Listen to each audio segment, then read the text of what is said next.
ಹಾಗಾಗಿ ಯಾವುದೇ ಕಾರಣಕ್ಕೂ ನೀವು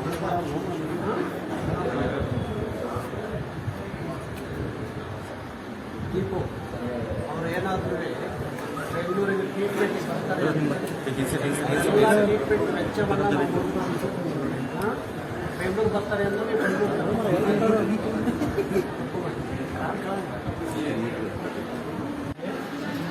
ಏನಾದರೂ ಸರಿ ಆಗ್ತಾ ಇಲ್ಲ ಅಂದರೆ ಮತ್ತು ನಾವು ಬೆಂಗಳೂರು ಕರ್ಕೊಂಡು ಹೋಗ್ತೀವಿ, ಬೆಂಗಳೂರಲ್ಲಿ ಒಳ್ಳೆ ಟ್ರೀಟ್ಮೆಂಟ್ ಮಾಡಿಸ್ತೀವಿ. ಗೊತ್ತಾಯ್ತಾ?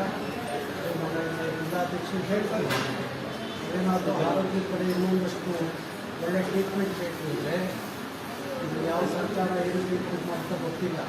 ಕರ್ನಾಟಕ ರಕ್ಷಣಾ ವೇದಿಕೆ ನೀವು ಒಳ್ಳೆ ಟ್ರೀಟ್ಮೆಂಟ್ ಕೊಡಿಸ್ತೀವಿ, ಚೆನ್ನಾಗಿ ನೋಡ್ಕೊಳ್ತೀವಿ. ನಿಮ್ಮ ಕಣ್ಣಲ್ಲಿ ನೀರು ಬರಬಾರ್ದು ಯಾವತ್ತೂ ಕಾರಣಕ್ಕೂ. ನೀವೆಲ್ಲ ಹೊಳಬೇಕಾದವ್ರು ಅವರಿದ್ದಾರೆ ಗೂಂಡಾಗಳು, ಅವ್ರನ್ನ ಹೊಳಬೇಕು.